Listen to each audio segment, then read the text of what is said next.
মমতা ব্যানার্জি এবং তার পরিচালিত কলকাতা পুলিশ তারা আজকে যে শিক্ষাটা পেলেন, আমি আশা করব এই শিক্ষা পাওয়ার পর থেকে আপনাদের তো দোকান কাটা, লাজ লজ্জা কিচ্ছু নিয়ে আমরা জানি। আপনারা বৃহস্পতিবার দিন মহামান্য রাজ্যপাল মহোদয় অনুমোদন থাকা সত্ত্বেও আপনারা 200 জন ভিকটিমকে আটকেছিলেন 200 মিটার দূরে। এডিসিপি কি খালিদ মিরাজ না কি নাম আছে ওর নেতৃত্বে এবং ইন্দিরা মুখার্জির নেতৃত্বে আপনারা লিডার অব অপোজিশনকে এখান থেকে 100 মিটার দূরে ডবল গার্ডেল দিয়ে আটকেছিলেন। তারপরে কলকাতা হাইকোর্টে আমি যেতে বাধ্য হই মহামান্য বিচারপতি মাননীয়া অমৃতা সিনহার এজলাসে। সেখানে যা যা হয়েছে লাইভ ভিউতে সবাই দেখেছেন, কিভাবে রাজ্যের রেজি কিশোর দত্ত মিথ্যা কথা ওখানে বলেছেন যে এলওপি আসার সূচনা ছিল না, আটকানো হয়নি, কত বড় বড় মিথ্যা কথা। এবং তারপরে অর্ডার আপলোড হয়েছে। অর্ডার কি হয়েছে সবাই জেনেছেন। মহামান্য রাজ্যপাল মহোদয় রাজভবন থেকে সেদিন বলেছিলেন রাজ্যপাল গৃহবন্দী, ও তিনি বলেছেন ভিকটিমরা এখানে আসবে, যতক্ষণ না ভিকটিম আসবে ততক্ষণ রাজ্যের পুলিশ মন্ত্রী অ্যাজ ওয়েল অ্যাজ চিফ মিনিস্টারের জন্য রাজভবনের দরজা বন্ধ। সেদিন তারা বলেছিলেন গেট থেকে কলকাতা পুলিশের যে টিম সেদিন দায়িত্বে ছিলেন তাদের অবিলম্বে সরাতে হবে। আমরা কৃতজ্ঞ মহামান্য রাজ্যপাল মহোদয়, আজকে উনার সানডে অনেক শিডিউলের মধ্যে উনি আমাদের সময় দিয়েছিলেন। আমরা 106 জন ভিকটিম এবং লিডার অব অপোজিশন আমি মহামান্য রাজ্যপাল মহোদয়ের কাছে গেছি এবং মহামান্য রাজ্যপাল মহোদয়কে একটা 10-12 মিনিটের শর্ট ব্রিফিং দিয়েছি, রিটিন ডকুমেন্ট দিয়েছি এবং যা যা ঘটেছে ভিডিও ফুটেজ, পিডিএফ সমস্ত কিছু আমরা এবং স্টিল পিকচার সমস্ত মহামান্য রাজ্যপাল মহোদয়কে দিয়েছি। আমরা অত্যন্ত খুশি। পশ্চিমবাংলার অত্যন্ত মিষ্টি ভাষা বাংলাতে মহামান্য রাজ্যপাল মহোদয় আজকে অন লাইভ তিনি ভিকটিমদেরকে সম্বোধন করেছেন এবং বলেছেন ভিকটিমদের জন্য আমার দরজা খোলা, পুলিশ মন্ত্রীর জন্য দরজা বন্ধ। এবং কলকাতা পুলিশের যে টিম বৃহস্পতিবার অসভ্যতামি করেছে বিনীত গোয়েলের নির্দেশে মমতাকে খুশি করার জন্য, তাদের অবিলম্বে এখান থেকে চেঞ্জ করার নির্দেশ রাজ্যপাল মহোদয় দিয়েছেন। আমরা উনাকে উনার কনস্টিটিউশনাল হেড, উনার পাওয়ার কি আমরা জানি। উনি পঞ্চায়েত নির্বাচনে 8200 কমপ্লেন ওয়ার হাউস খুলে পাঠিয়েছিলেন, একটা তো অ্যাকশন টেকেন হয়নি, সেটাও পশ্চিমবঙ্গের লোক জানে। উনি আমাদেরকে কথা দিয়েছেন যে আমি শুধু স্টেট গভর্নমেন্টকে অ্যাডভাইস করা তা নয়, এবারে আমি আমার ক্ষমতা প্রয়োগ করে কেন্দ্রীয় সরকারকেও আমি সুপারিশ করব পশ্চিমবঙ্গে যেটা করার দরকার টু রেস্টোর কনস্টিটিউশন, মানুষের জান মাল নিরাপত্তা, তার জন্য আমি করব। আমি উনাকে বলেছি পশ্চিমবঙ্গের সংবিধানের 4টা স্তম্ভ আক্রান্ত, ল মেকাররা আক্রান্ত, অপোজিশন লিডার অপোজিশন এমএলএদের অ্যাসেম্বলি থেকে 5 মাস 6 মাস করে প্রত্যেক বছর সাসপেন্ড করে বাইরে রাখা হয়, বলতে দেওয়া হয় না। ব্যুরোক্রেসি আক্রান্ত, সব নর্মস ভেঙে রিটার্ন লোকদের এক্সটেনশন দেয়। একটা বড় অংশের আইএএস এবং আইপিএস যারা মুখ্যমন্ত্রীর যারা বসংবদ নয়, চটি চাটেন না, তাদেরকে কার্যত গ্যারেজ করে উনি বসিয়ে রেখেছেন, ব্যুরোক্রেসি নিশ্চিহ্ন। জুডিশিয়ারি এখানে অ্যাটাক, সবাই জানেন জাজেদের কিভাবে উনি অ্যাটাক করেন, জাজের বাড়িতে পোস্টার ফেলেন। সেই কারণে মাননীয় মুখ্যমন্ত্রীকে 5 লক্ষ টাকা ফাইন করেছিল 2021 সালে মহামান্য বিচারপতি কৌশিক চন্দ্রের বেঞ্চ। কৌশিক চন্দ্র মহোদয় 5 লক্ষ টাকা কলকাতা হাইকোর্টের বারকে জমা দিতে হয়েছে, যেটা স্বাধীনতার পরে কাউকে দিতে হয়নি। শুধু তাই নয়, মিডিয়া যেভাবে অ্যাটাক হয়েছে, সংবিধানের 4র্থ স্তম্ভ, সেটাও আমরা সন্দেশখালীর ঘটনা নিয়ে যেভাবে রিপাবলিকের রিপোর্টারকে কলার ধরে তুলে আনা হয়েছে, যেভাবে বিপি আনন্দের অ্যাসিস্ট্যান্ট ডাইরেক্টরকে এডিটর সিনিয়র এডিটরকে নোটিশ পাঠিয়ে বলা হয়েছে সকালে আসতে, একাধিক পোর্টাল ইউটিউবারের বিরুদ্ধে আক্রমণ করা হয়েছে, অন্যান্য চ্যানেল প্রিন্ট মিডিয়া আক্রান্ত হয়েছে। আমরা সেসব কথাও মহামান্য গভর্নরকে বলেছি যে সংবিধানের 4টা পিলারই শেষ করে দিয়েছে এবং এখানে ভোটের নামে কার্যত প্রহসন হয়েছে, গুন্ডাদের দখলে ছিল, গণনা কেন্দ্র কাউকে রাউন্ড যে বলা হয়নি। সর্বোপরি আমরা দাবি করেছি যে সমস্ত শেল্টারলেস লোকেদের বাড়িতে পৌঁছে দিতে হবে নিরাপত্তা দিয়ে। যারা আক্রান্ত হয়েছে তাদের, যারা আক্রমণকারী তাদের বিরুদ্ধে ব্যবস্থা নিতে হবে এবং সাথে সাথে ক্ষতিপূরণ কেন্দ্রীয় বাহিনীকে দুর্গাপুজো পর্যন্ত রাখা এবং মহামান্য রাজ্যপালের যদি পসিবল হয় এরিয়া ভিজিট করা, যেভাবে 2021-এ আজকের ভাষণের উপরাষ্ট্রপতি তৎকালীন রাজ্যপাল জগদীপ ধনখড় করেছিলেন। মহামান্য বর্তমান রাজ্যপাল মহোদয়ও 23-এর পঞ্চায়েত নির্বাচনে করেছিলেন। সেই সব আবেদন আমরা করেছি। উনি প্রত্যেকের সঙ্গে ঢোকার সময় কথা বলেছেন, এই মায়েদের, দিদিদের, বোনেদের সঙ্গে, অন্যান্য আক্রান্তদের সঙ্গে, এবং কর্মসূচি শেষ করার পরেও তিনি নিচে নেমে এসে প্রত্যেকের কাছ থেকে পেশেন্স হিয়ারিং নিয়েছেন, নোট নিয়েছেন এবং তাকে আমরা এই সমস্ত ছবি, তথ্য ইত্যাদি দিয়েছি এবং আমরা ওনাকে একটা ডাটা দিয়েছি যে মহামান্য অবসরকালীন সামারে যিনি বসেছিলেন ডিভিশন বেঞ্চ, মাননীয় বিচারপতি কৌশিক চন্দ্র মহোদয়ের বেঞ্চ, সেখানে ডিজিপিকে কমপ্লেন করার জন্য বলা হয়েছিল। 1025টা কমপ্লেন ডিজিপিকে করা হয়েছে। তার মধ্যে টিএম বাড়ি ভেঙেছে, লুট হয়েছে সব 340, 233, 310, 750 এবং রেশন কার্ড 5000-এর বেশি লোকের রেশন কার্ড নিয়ে নেওয়া হয়েছে। এবং আপনি শুনলে অবাক হবেন, বিশেষ করে কোচবিহার জেলায় সিতাই, দিনাটা, মাথাভাঙা, নাটাবাড়ি এবং কোচবিহার দক্ষিণ, এই 5টা বিধানসভায় কোনো ভারতীয় জনতা পার্টির লোকেদের, সনাতনীদের বিশেষ করে রাজবংশী সহ কারোর বাড়িতে গবাদি পশু নেই। সমস্ত গবাদি পশু মানে গরু এবং ছাগল খুলে নিয়ে চলে গেছে তৃণমূল কংগ্রেসের দুর্বৃত্ত বাহিনী। একজনের বাড়িতে নেই।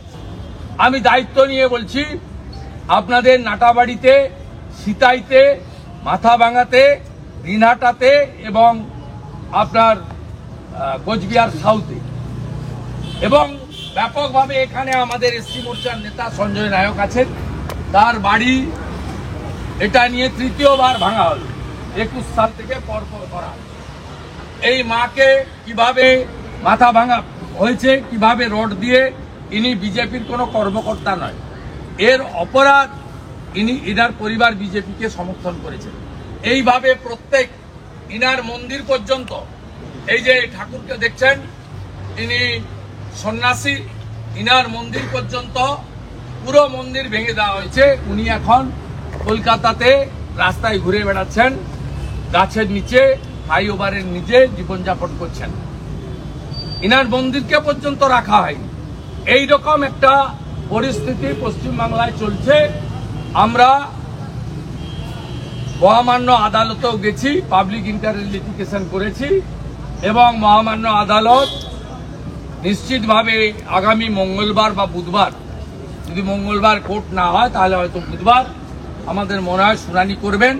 মহামান্য প্রধান বিচারপতি তিনি মহামান্য অন্য বিচারপতিকে অ্যাসাইনমেন্টও করেছেন বলে আমরা শুনেছি, তারা শুনবেন। সেখানে আমরা তথ্য প্রমাণ দিয়ে এই গুন্ডাদের বিরুদ্ধে বিচার চাইব। এর বাইরেও আমরা 2021 সালে যে 61টা মামলা সিবিআই করেছিল, সেই পোস্টপোল ভায়োলেন্সের যারা খুনি তাদেরকে সিবিআই এখনো পর্যন্ত গ্রেপ্তার করেনি। পরেশ পাল থেকে, জীবন সাহা থেকে, স্বপন সমাদ্দার থেকে, শকত মোল্লা থেকে, উদয়ন গুহ থেকে যে সমস্ত গুন্ডাদের এখনো গ্রেপ্তার করা হয়নি, আমরা সেই বিষয়েও আগামী দিনে আইনি লড়াইয়ের পথে যাব এবং 2021 সালে 61টা সিবিআই মামলা যার এখনো ফাইনাল চার্জশিট জমা পড়েনি, এরও আমরা নতুন করে লড়াই শুরু করার সিদ্ধান্ত নিয়েছি এবং প্রত্যেকটা গুন্ডাকে আমরা শাহজাহানের মতো জেলের ভিতরে দেখতে চাই। আমরা 39% ভোট পেয়েছি, 2,33,00,000 ভোটার আমাদের ভোট দিয়েছে। আমরা দায়বদ্ধ পশ্চিমবাংলার জনগণের কাছে। এ লড়াই চলছে, এ লড়াই চলবে।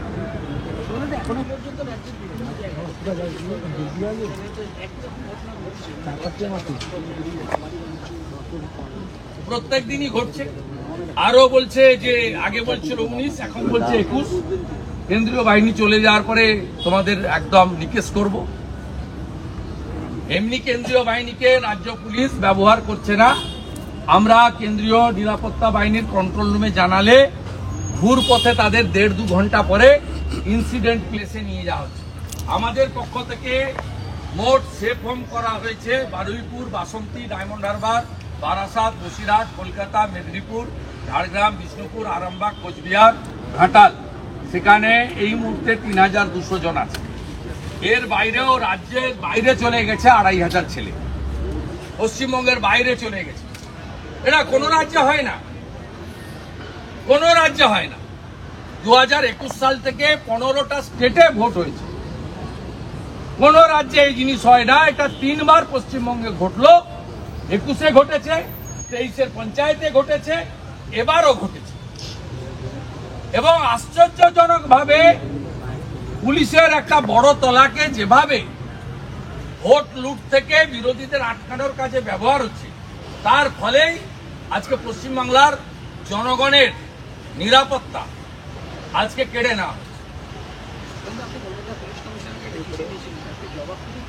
আমি কলকাতা পুলিশ কমিশনার দলদাস বিনীত গোয়েল, যিনি মোজা জুতো খুলে মমতা ব্যানার্জির বাড়িতে কালী পুজোর দিন প্রসাদ বিতরণের কাজ করেন, সেই বিনীত গোয়েলকে আমি চিঠি দিয়ে বলেছি, এখানে ভাইপো বসেছিল 5 দিন ধরে ধর্ণা দিয়েছিল, ঠিক সেম জায়গায় ভাইপোকে যেখানে অনুমতি দিয়েছে আমাকেও দিতে হবে। 19 তারিখ বিকেল 4টা থেকে আমাদের ধর্ণা চলবে। আমরা প্রত্যেক দিন ধর্ণা করব বলে জানিয়েছি এবং তার উত্তর আমি আজ অবধি মেলে পাইনি। আমি মঙ্গলবার দিন আবার রিমাইন্ডার মেল দেব। উত্তর পেলে ভালো, উত্তর না পেলে আমি যে পদ্ধতিতে পারমিশন আদায় করে এখনো অবধি 100-র বেশি সভা আমাকে গত 3 বছরে করতে হয়েছে, এখানেও ধর্নাটা ঠিক একই পদ্ধতিতে পারমিশন আদায় করে আমি করব। আপনারা যে বিরোধী দলনেতাকে বিজেপি এবং জনগণ দায়িত্ব দিয়েছে, আমি যা ধরি শেষ করে ছাড়ি। বৃহস্পতিবার আমাদের আটকেছে ডিসি ইন্দিরা আর ওই এডিসিপি খালেদ মিরাজ। আজকে ভেবেছিল যে বিজেপি 12টা, তৃণমূল 29টা, আমরা একটু তাড়িয়ে দিই, আমরা আটকে দিই, এরা মনে হয় পালিয়ে যাবে। আমরা সেদিন গার্ড ওয়ালে হাত দিইনি।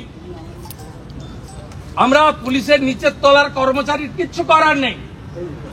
এদের এক্ষুনি যদি এরা কেউ প্রতিবাদ করে, কলকাতা পুলিশ থেকে স্টেট পুলিশে বার করে দেবে, বিহার কালিম্পং পাঠিয়ে দেবে। এদের কিচ্ছু করার নেই।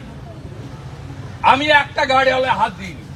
আপনাদের সামনে 1 ঘন্টা ওয়েট করেছি যে জুডিশিয়ারি জিন্দা হয়, জুডিশিয়ারি বেঁচে আছে বলে কেষ্ট মন্ডলের মতো, কেজরিওয়াল, হেমন্ত সোরেনের মতো ডাকাতেরা জেলের ভিতরে আছে। তাই জুডিশিয়ারি বেঁচে আছে বলে আমি লড়াই করে আবার আজকে ভিকটিমদের নিয়ে রাজভবনে দেখা করে সাংবিধানিক প্রধানকে, উনার ক্ষমতা খুব লিমিটেড আমি জানি, সংবিধানের ঘেরাটপের মধ্যে থাকতে হয়, উনি এক্সিকিউটর নয়, ইমপ্লিমেন্টিং অথরিটি হচ্ছে স্টেট গভর্নমেন্ট, আমরা জানি। কিন্তু কনস্টিটিউশনাল হেড তার কাছে সবাই আসেন। 11-র আগে মমতা ব্যানার্জিও সপ্তাহে সপ্তাহে আসতেন। গোপাল কৃষ্ণ গান্ধী না থাকলে মমতা ব্যানার্জিকে ওই ক্যাডবেরি আর স্যান্ডউইচ খেয়ে অনশন ভাঙতে হতো না। উনি গিয়ে ফলের জস খাইয়েছিলেন রাজনাথ সিংজি আর উনি।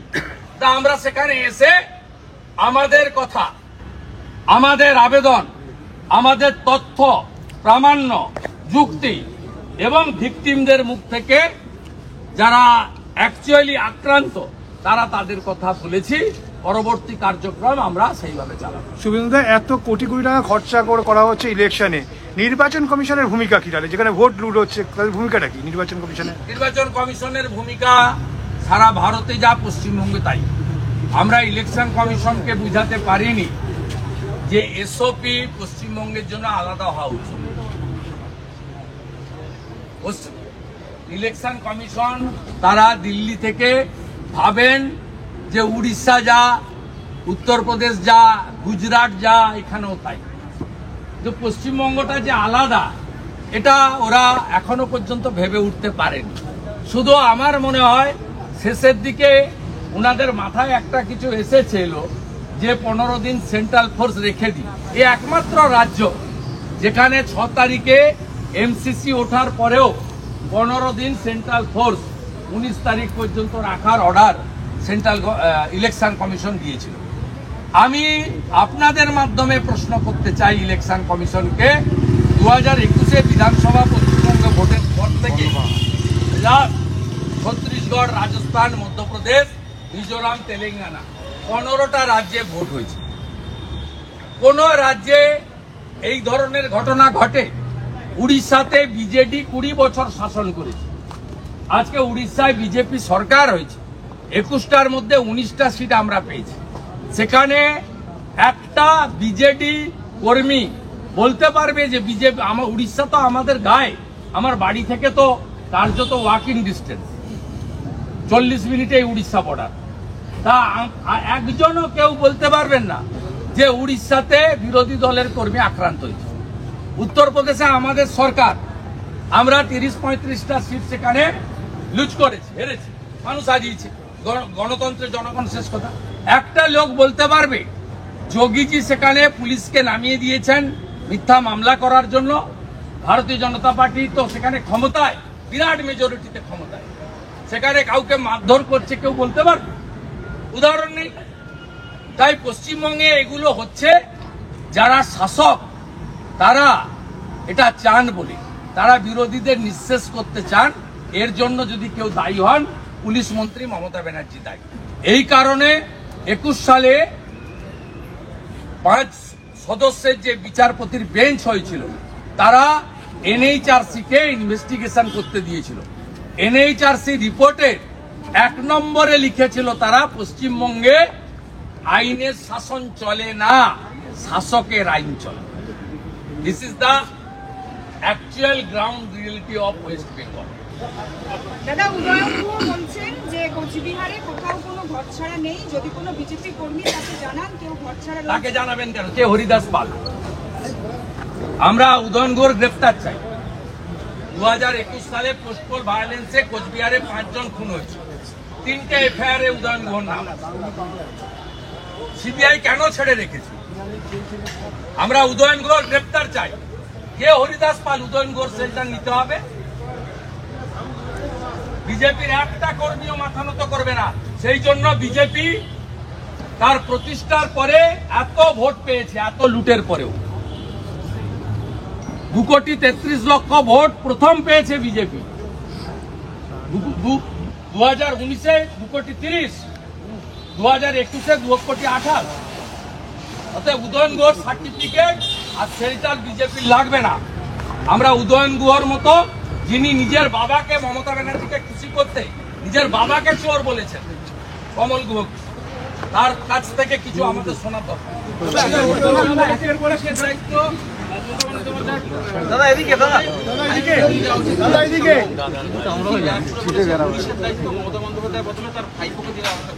লাইটটা বন্ধ করো। লাইট বন্ধ। তার অভিজ্ঞতার পুনর্গণনার কাজ আপনি করবেন? আবার বেশ কয়েকটি লোকসভা কেন্দ্রে আবার নতুন করে পুনর্গণনা আবার গণনা করার জন্য আমরা ইলেকশন পিটিশন করছি। তাতে মাননীয় রেখা পাত্র করছে হাজী নুরুলের নমিনেশন বাতিল করার জন্য। যে গ্রাউন্ডে দেবাশিস ধরের বাতিল হয়েছে, সেই গ্রাউন্ডে হাজী নুরুলকে বাতিল করতে হবে, আইনে লেখা আছে।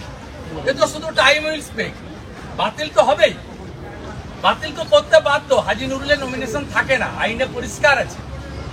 একই গ্রাউন্ডে আপনি দেবাশিস ধরের বাদ দিয়েছেন। আর আমরা ডায়মন্ড হারবার, জয়নগর আর আপনার ঘাটাল, সেখানে সিসিটিভি ফুটেজকে সেন্ট্রাল ফরেন্সিক ল্যাবে আমরা বলেছি ইভিএম মেশিনগুলো আর সিসিটিভি গুলোকে সেন্ট্রাল ফরেন্সিক ল্যাবে তদন্ত করুন। তদন্ত রিপোর্ট যা বলবে কোর্ট যেন সেই সিদ্ধান্ত নেন। আমরা শুধু ওইটুকু চেয়েছি, সব সিসিটিভিতে কে কে হাত দিয়েছে ওই ফরেন্সিক ল্যাবে হলেই হবে। স্টিকার লাগিয়েছে, জোড়া ফুলের সিম্বল ছাড়া সব সিম্বলের উপরে মানে কালো লাগিয়েছে স্টিকার, ব্যালটের উপরে, মানে সব সিম্বলের উপরে সব বুথে করেছে।